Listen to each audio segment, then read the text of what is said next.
Tejvarta news network 24/7 Tejvarta news network हमेशा सच के साथ। तो उनको डरना नहीं,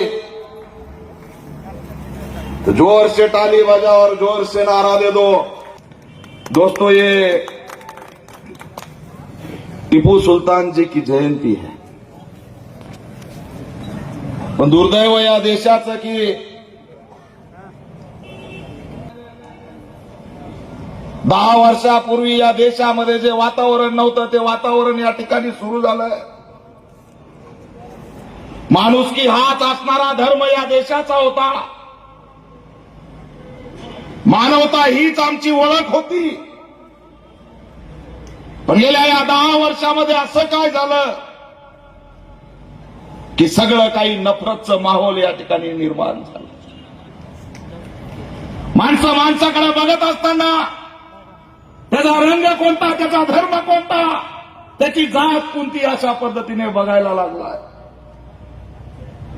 पण इन्सानियत म्हणून, मानवता म्हणून कुणी या ठिकाणी लढायला तयार नाही। का आमच्या टिपू सुलतानला नाकारलं जात है? क्यों टिपू सुल्तान को यहां पर एक अलग नजर से देखा जाता है? अरे शेर है हमारा टिपू सुल्तान, कोई भी माई का लाल ऐसा शहीद इस देश में नहीं जिन्होंने अंग्रेजों के खिलाफ 4 जंग की और आखिरकार शहीद हो गए, वो टिपू सुल्तान है। कोई भी नहीं है यहां पर जो मैदान में शहीद हुआ है, लेकिन फिर भी नफरत। अरे उनके बच्चों को जेल में डाला, उनको कहा कि ये हिंदुओं के खिलाफ है, उनकी इमेज ऐसी बनाई कि वो धर्म के खिलाफ है। वो धर्म के खिलाफ नहीं थे, हमारा टिप्पू हिंदुओं के खिलाफ नहीं था। जो अंग्रेजों के दलाल थे उनके खिलाफ हमारे टिप्पू थे। और आज जो विरोध करते हैं वो सब गांडू है सब, जो हमारे टिप्पू सुल्तान को विरोध करते हैं। उनको इतिहास की पहचान नहीं। मैं ये ऐसे लोगों को मेरे बाजू में आ गए ना तो उनके दिमाग की बू आती है यार, कैसा गंदा इसका दिमाग है। सोचने की शक्ति खत्म हो गई है, कुछ भी बके जा रहे। और मैं उन लोगों को यहां पर अंग्रेजों के हस्तक समझता हूं जो हमारे टिप्पू सुल्तान को यहां पर विरोध करता है, क्योंकि हमारे टिप्पू सुल्तान इस देश के लिए शहीद हो गए। वो एक मैसूर का राजा नहीं था, वो पूरे देश का यहां पर राजा था और देश के लिए और वतन के लिए उन्होंने वहां पर जान दी। पर नहीं, वोट के लिए राजनीति करेंगे, सत्ता के लिए राजनीति करेंगे, धर्म के लिए राजनीति करेंगे, धर्म राष्ट्र की बात होगी, ये चलेगा नहीं। यहां पर कोई धर्म राष्ट्र की बात नहीं चलेगी। यहां पर सिर्फ बात चलेगी संविधान राष्ट्र की, और यहां पर सिर्फ बात चलेगी भारत देश की। कहां से आ गए ये लोग? अरे मैं देख रहा हूं कि जो देश के लिए शहीद हुआ है उनके स्मारक है, टिप्पू सुल्तान का स्मारक क्यों नहीं? इसलिए मैं आगाज करता हूं, केंद्र सरकार को मांग करता हूं कि हम जयंती बनाएंगे। आने वाले समय में भारत में टिप्पू सुल्तान का राष्ट्रीय स्मारक बनाने का काम हम करेंगे। क्यों वल्लभ भाई पटेल का पुतला बन सकता है तो उतना ही बड़ा पुतला टिप्पू सुल्तान का क्यों नहीं बनेगा? हम बनाएंगे। और कौन रोकता है देखेंगे, कौन माई का लाल हमारे आगे आता है देखेंगे। बस हो गया, बहुत सह लिया। और कितना सहने का? स्टेटस लगाया तो एफआईआर करते हो, लगाओ मेरा स्टेटस। तुम्हारे गांड में दम है तो एफआईआर करो। लगाओ तुम मेरा। अभी इस पुलिस को भी ऐलान करता हूं महाराष्ट्र के कि बस हो गया जो हो गया।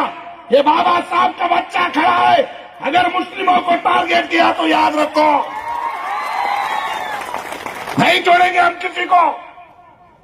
अरे ये राजा था, देश के लिए लड़ाई, शहीद हुआ है, तुम उनको नफरत का एक प्रतीक बना रहे हो। वो इंसानियत का प्रतीक है, नफरत का प्रतीक नहीं। टीपू सुल्तान शेर है, इस देश का शेर है, ये भारत की शान है, और तुम उनको नफरत का यहाँ पर प्रेजेंट कर रहे हो। अरे बात करो ना विकास की, क्या हुआ इधर? लोग मर रहे हैं, मारे जा रहे हैं। बहुत बड़ा राजनीति यहां पर हुआ है, मैं लड़ता हूं, मुझे मालूम है।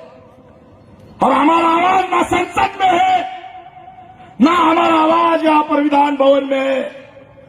सारा वोट के लिए आपके आगे झुकेंगे, और जिस दिन चुन के जाएंगे तो उस दिन बनेंगे। इस दिन को मटन नहीं खाने का, उस दिन मटन नहीं भेजने का। और तुम्हारे बाप का राज है क्या? मेरे को जरा भेजो इस महाराष्ट्र में, अगर किसी ने किसी को रोका ना, भेजो मेरे को। वो तहसीलदार ग्राम सेवक को अगर घर पे नहीं बिठाया, मेरे बाप का कायदा है, बाबा साहब का कायदा है, इनका कायदा नहीं किसी का।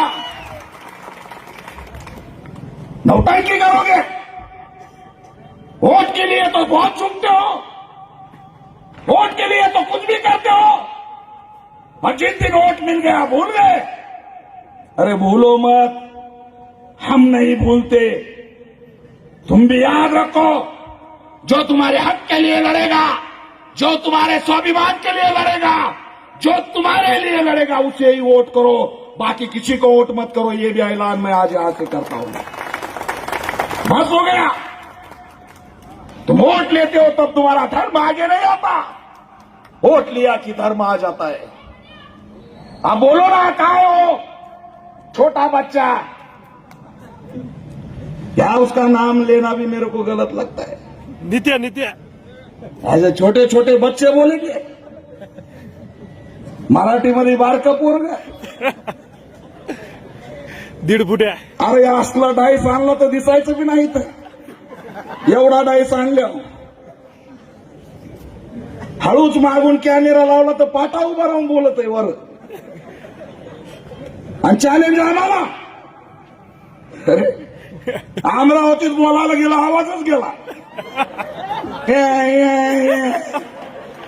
उसको लगा दीपक केदार कैसे आवाज निकालता है, और उसको क्या मालूम क्या ठोक के दीपक केदार खाता है.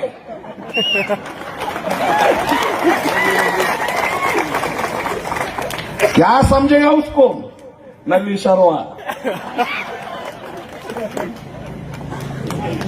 और ये लोग हमको चैलेंज करेंगे. अरे टीपू सुल्तान की औलाद है, लड़ने वाले की औलाद है. टीपू सुल्तान तो पोलादी शरीर था, मरने के बाद भी उसका बदन गर्म था. उस शेर की हम औलाद है, तुम चैलेंज करोगे? तुम चैलेंज नहीं कर सकते, हमें कोई भी चैलेंज नहीं कर सकता. मुस्लिम भाइयों डरना मत. आज तक जो हुआ वो हुआ. आज से तुम एक ध्यान में रखो, तुम अकेले नहीं. ये बाबा साहब और सिद्धनाथ महार के औलाद भी आपके साथ खड़ी रहेगी. हम आगे आए इसलिए गायब हो गए. मैं अगर आगे नहीं आता तो ये गायब नहीं होते थे. ये आया, इसको मिनिस्टर बनाया, ये गायब हो गया. इनको मिनिस्टर बनना है तो दे दो मुस्लिमों को गालियां. जैसे ही मिनिस्टर बनते फिर चुप हो जाते. कहां गए अभी, क्यों नहीं बोलते? मिल गया मिनिस्टर पद, हो गया गायब. छोटा बच्चा. इधर से उठ गई एक औरत, वो बोले हमको 15 मिनट दे दो कि 10 मिनट. कितना दे दो? 15 मिनट. अरे हमारे मिनट काय को गिनते बाबा. अरे हमारी मर्जी है, आधा घंटा 1 घंटा हमारे मिनट है. वो मिनट की बात हमसे न मत करो. मिनट दे दो, बोले अरे मिनट की भाषा नहीं चलेगी, बस हो गया, वो जमाना गया। अब मिनट कुछ नहीं, यहाँ सिर्फ बाबा साहब का कानून है, बाबा साहब का संविधान है, मिनट की बात नहीं चलेगी। और जिनको मस्ती आए बाबा साहब का कानून, उनकी मस्ती मिटाएगा। यहाँ पर हमारा देश एक साथ रहता है। आज 75 साल हो गए बाबा साहब ने संविधान दिया, कल 26 नवंबर हो गई। आज 75 साल हो गए बाबा साहब ने जो संविधान दिया। हर जात और धर्म के लोग रहते, पूरे देश में कहीं भी विघटन नहीं हुआ। बहुत कोशिश की, बम ब्लास्ट किए, आतंकवादी निर्माण किए इन्होंने बैठ के नागपुर में बैठ कर आतंकवादी किए, मस्जिदों में बम फोड़े, लेकिन देश बटा नहीं यहां पर, क्योंकि डॉक्टर बाबा साहब आंबेडकर जी का संविधान जिंदा है। ये देश एक साथ रह गया। मेरे भाइयों, एक साथ आ जाओ। आज भी अगर तुम उठोगे नहीं, बात करोगे नहीं, आज भी तुम हमारे हक का अधिकार के लिए लड़ोगे नहीं, तो आने वाला काल बहुत भयंकर है। तुमको जिंदा होना पड़ेगा। जिंदा मुर्दों के तरीके से मत रहो। 100 साल गीदड़ बन के जीने से अच्छा है एक दिन शेर बन के जियो, टीपू सुल्तान बन के जियो। बहुत हालत खराब है। ना हमारा दुख व्यवस्था को दिखता है, ना सत्ता को दिखता है। मैं जाता हूं, मैं रोता हूं। मेरे इस जैकेट को बहुत सारे मां बहनें आकर बिलकते हैं, रोती है। ऐसी मेरी एक बहन रोई थी वहां पर जामनेर में। मैं गया था दौड़ के, कोई माइका लाल वहां पर गया नहीं। उस दिन मैं रोया था अंदर से। उस दिन मेरे आंखों में पानी था। मेरी मां वहां पर, सुलेमान की मां, सुलेमान खान की मां, और उस बच्चे को मारा। 3 चौक में जाकर मारा, पीटा, वीडियो बनाया। हर गांव में जाते थे, चौक में मारते थे, फिर दूसरे गांव में जाते थे, चौक में मारते थे। जब उसके गांव में लेके गए तो उसके बदन पर सिर्फ उसकी चड्डी, अंडरवियर थी। उसके चेहरे से बू आ रही थी पेशाब की। वो पानी मांग रहा था तो ये पेशाब कर रहे थे। और उसकी माँ, उसकी बहन, उसके चाचा, उसका पिताजी, एक माँ अपने बच्चे को बचाने के लिए लड़ रही थी। जैसे वो उस बच्चे को पेट में लेते, आमनेर में जो बैठे उसको खींच के लेते थे। मालूम है, जब उसको खींचा तब वो उसके माँ के दोनों हाथों पर नाखून के जख्म होते गए। आखिरकार वो भी हार गई और उसके आंखों के सामने उसका बच्चा मरता हुआ, तड़पता हुआ देखती रही। नाखून निकाल रहे थे उसके पैर के, बाल नोचे थे उसके। अरे कौन सा देश है ये, क्या कर रहे हो? अरे इंसानियत का देश है, बाबा साहब का देश है, पर हमारी आवाज कोई नहीं है। ये तुम्हारी गलती है कि तुमको जो वोट दिया है वो बेचते हो। अगर वोट बेचते नहीं तो सुलेमान खान मरता नहीं था, याद रखो। तुम जमीन बेचते हो इसलिए सुलेमान खान मरता है। नहीं मिला उसको न्याय, कोई मिनिस्टर वहां नहीं गया, कोई यहाँ का मुख्यमंत्री वहां नहीं गया, कोई एमएलए भी उसके घर नहीं गया। ये दीपक केदार वहां पर दौड़ के गया और न्याय देने की बात की। हम लड़ते हैं। फिर ये घटना आई है सामने डोंगराड़े। और क्या बच्चे की उम्र है 5 साल, 4.5 साल। खेलती हुई बच्ची को उठाया, उसके ऊपर बहुत गलत काम किया और उसके चेहरे पर पत्थर मार के उसको खत्म किया। मार वाला 4.5 साल के बच्चे के उसके घर में जाके आया। उसके माताजी, पिताजी आज भी रोते, 15 दिनों से रो रहे। लेकिन हमारे राज्य के गृह मंत्री वहां पर गए नहीं। वो कहां गए? वो इस चुनाव में प्रचार करने के लिए गए। लेकिन इस बच्चे के घर पर नहीं गए। अरे वो कहां जाते? वो बिहार में जाते प्रचार करने को, लेकिन इस यज्ञ हमारे बच्चे के घर नहीं जाते। ये लोग बहुत गलत विचारों के सत्ता में बैठे। याद रखो, ये आखिरी मौका है जो आपको बाबा साहब ने आजादी दी है, वो बचाने का आखिरी मौका है। टीपू सुल्तान की जयंती है, ये धर्म के लिए जयंती नहीं है, ये देश के लिए जयंती है। टीपू सुल्तान की जयंती देश बचाने की जयंती है। इसलिए याद रखो, मेरा भाई यहां पर मार दिया खामगांव में, रोहन पैटनकर जय भीम बच्चा रात में होटल से काम करके 11:30 बजे जा रहा था।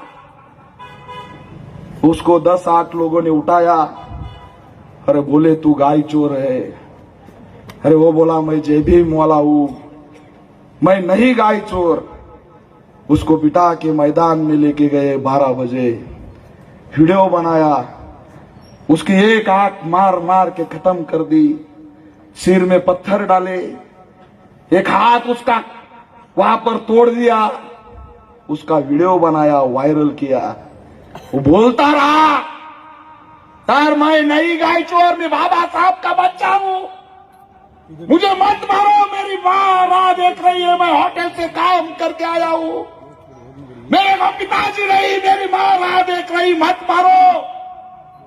फिर भी इन हरामजादों आतंकवादियों ने कौन सा धर्म बचाने जा रहे हैं? अरे तुम जानवर के लिए इंसान को मार रहे हो, भी शक के बल फुटे। वो बोलता रहा, मैंने नहीं मारा, मैं गाय चोर नहीं हूं, मैं होटल में काम करता हूं, फिर भी मारते रहे, पीटते रहे। आज उसको वहां पर न्याय नहीं मिला। वहां पर भी दीपक केदार दौड़ के गया, इसलिए उसको न्याय मिल गया। कौन से देश में रहते हैं हम? क्या चल रहा है यहां पर? मेरे बुजुर्ग यहां पर नेता बैठे, उनको मैं सवाल पूछता हूं कि बताओ ये इंसानियत है क्या? कौन सी जिंदगी हम जी रहे हैं आज? जात और धर्म का सिक्का हमारे माथे पर मारा है और हमको आज जानवर की तरह मारा जाता है, पीटा जाता है। अरे हाथ तो तब हो गई जब ये बच्चा बोल रहा था मैं जय भीम वाला हूं। साला वो आतंकवादियों ने क्या किया मालूम है? उसकी पैंट उतारी, उसको नग्न किया और उसका लिंग देखकर बोले ये कौन से धर्म का है, चेक करो। देखिए क्या हालत हो गई है। ये राज्य है हमारा छत्रपति शिवाजी महाराज का महाराष्ट्र, ये महाराष्ट्र बाबा साहब का, ये महाराष्ट्र फुले शाहू का। और हमारे कपड़े उतार कर धर्म जांच रहे हैं, ये टेररिस्ट है। मैं मांग करता हूं कि जो धर्म के नाम पर यहां पर गंदगी फैला रहे, ये दूसरे तीसरे कोई नहीं, टेररिस्ट है, आतंकवादी है। ये सिक्का उनके ऊपर लगना चाहिए।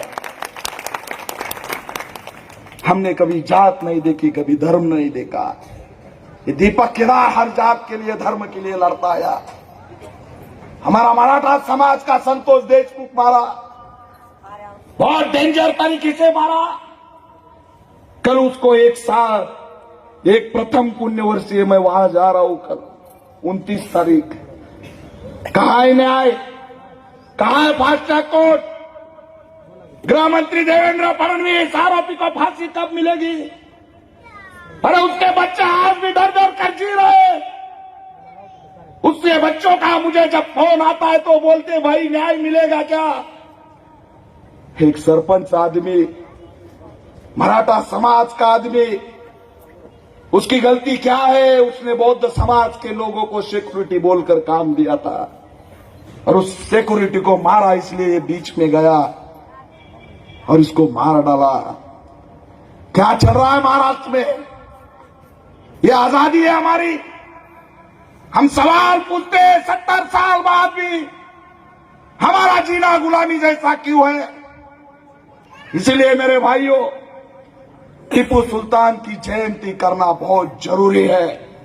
ये आपको याद दिलाएगी कि हम झुकने वाले नहीं, हम गुलाम नहीं, हम लड़ने वालों की औलाद है। ये हमें टीपू सुल्तान की जयंती बताएगी। और तब जाके ऐसा लोगों का खात्मा होगा जो देश के खिलाफ जाते हैं, जो जाति धर्म में बंटवारा करते हैं, धर्म के नाम पर वोट बांटते हैं, उनके खिलाफ आज से आगाज होगा। मैं ऐलान करता हूं, मेरा लाइव सब चल रहा है महाराष्ट्र में, कि बनाओ टीपू सुल्तान की जयंती, बनाओ छत्रपति शिवाजी महाराज की जयंती, बनाओ बाबा साहब की जयंती।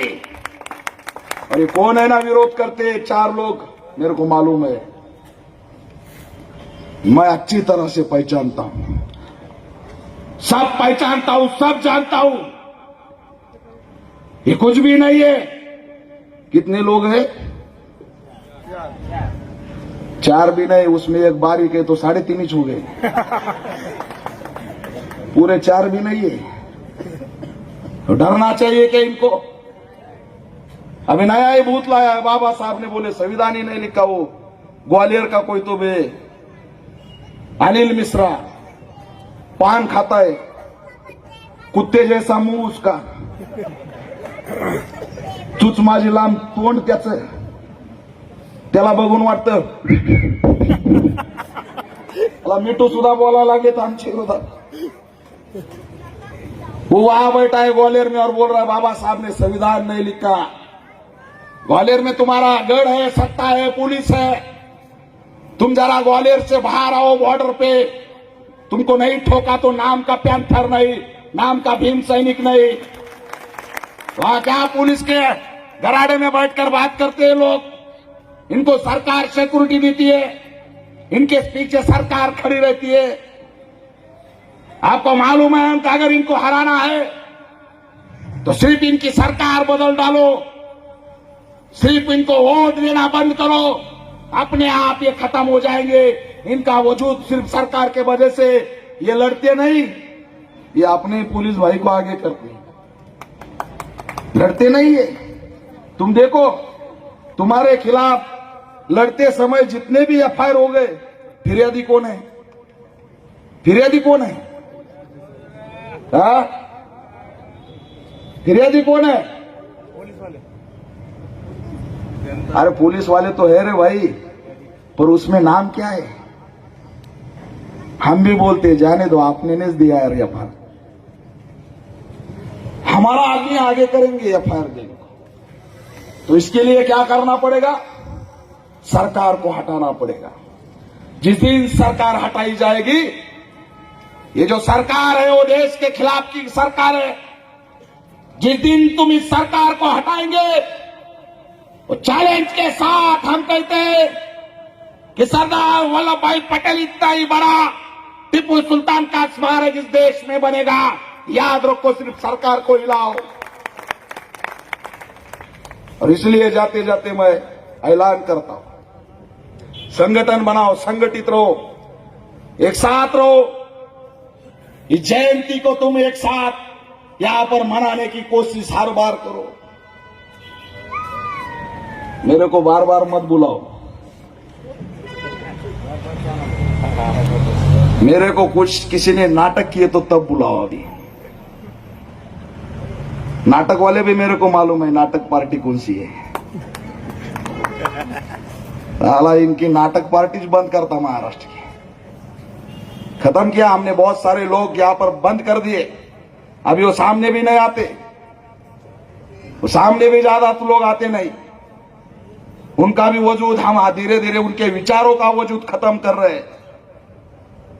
तो इसलिए डरना नहीं।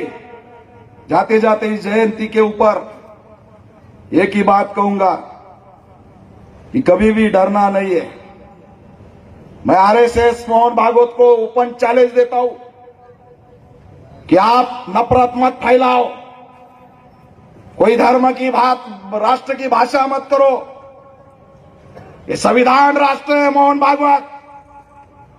अगर तुम्हारे में दम होगा तो मैं बताता हूं आपको कि ये जवाब, ये सवाल उनको पूछो कि जे देश का जो पहला संविधान है, उस संविधान के अंदर बाबा साहब ने किसके किसके फोटो डाले, उस संविधान सभा ने किस किसके फोटो उसमें रखे। तो उसमें फोटो राम का भी है, उसमें फोटो झांसी का रानी का भी है, उसमें फोटो बादशाह का भी है, और उस संविधान में फोटो देश को जो सबसे पहला संविधान दिया, उस संविधान में जो फोटो है वो शेरे हिंदुस्तान टिप्पू सुल्तान का है। और तुम्हारे में दम होगा तो ये सच्चाई बताओ, नफरत मत फैलाओ। है दम तो बताओ मोहन भागवत, बस हो गई तुम्हारी नौटंकी। अरे हमारे महापुरुषों ने संघर्ष करके इस देश को हमारे आजादी मिला के दी। मैं चैलेंज करता हूं, बताओ मोहन भागवत, तुम्हारे कौन लोग लड़े हैं 4 जंग? अरे 4 जंग टिप्पू सुल्तान ने लड़ी, और तुम जिसको मानते हो वो 4 बार माफी मांग चुका है। ये फर्क है टिप्पू सुल्तान में। क्या नौटंकी करते हो? तो जागोगे, जागोगे कि नहीं? अरे जोर से बोलो रे भाई। जागोगे। तुमको 5:30 6 बजे बोलना चाहिए, बहुत आवाज आएगी क्योंकि टाइमिंग रहता ना अपना। कुछ कुछ को मेरी बातें बहुत गहरी सोच से समझ में आती कि ये क्या बोलना चाह रहा है, क्योंकि 2-3 मिनट बाद मेरी बात समझती, जल्दी नहीं समझती। तो जागना पड़ेगा। इस जयंती का यही ऐलान है, एक साथ रहो। चुनाव है, हर गांव में जाके पूछता हूं, भाई विधानसभा में क्या रेट चला था आपके इधर? तो आपको भी पूछता हूं, क्या रेट चला था? ये गांव में बोला, साहब आपने पूछा इसलिए बता रहा हूं, हमारे गांव में 500 का रेट चला, लेकिन हमको न्याय दो। मैंने बोला इसमें मैं क्या न्याय दूं? तो बोले 500 रुपए हमको दिए हैं, और जो स्टेज पे आपके बाजू में बैठे वो हमारे हिस्से के 500 रुपए ले गए। उधर ही झगड़ा लग गया। वो मेरे बाजू में बैठा, वो बोला तेरे को देख लूंगा। साहब बोले न्याय दो। तब से मैंने बहुत जगह पूछना ही बंद कर दिया। मैंने बोला एक दिन इस मंच पर ही एक आधे का मर्डर हो जाएगा, साला सबसे बड़ा राज बाहर आएगा। लेने वाले में और बांटने वाले में झगड़ा लग गया। ये हमारा देश है जहां बाबा साहब ने खुद के 4 बच्चे गंवाए और आपको वोट का अधिकार दिया। वहां पर बेचने का लड़ाई शुरू है, बांटने की लड़ाई शुरू है। बदलाव तुम्हारे हाथ में है, बदलाव की चाबी वोट है। रेट नहीं हो सकती। तुम्हारे गुलामी का सिंबल रेट है और तुम्हारे स्वाभिमान का सिंबल वोट है। वोट को अगर जिंदा रखोगे तो गुलाम नहीं होगे, झुकना नहीं पड़ेगा। इसलिए आने वाले दिनों में पूरी ताकत से आप यहां पर वोट तो करिए, लेकिन सच्चाई के साथ रहिए, कार्यकर्ताओं के लिए लड़िए और अपने विचारों के महापुरुष को जिंदा रखने के लिए ताकत से आगे आइए। डरना नहीं। यहां पर पैंथर की एंट्री हो चुकी है। आज बहुत कम बोला हूं, लेकिन जिस दिन तुम्हारे साथ खड़ा रहने का वक्त आएगा, उस दिन ये दीपक केदार क्या है पूरा महाराष्ट्र जानता है। ये भी यहां से बता के मैं टिप्पू सुल्तान जी को जयंती के शुभ अवसर पर अभिवादन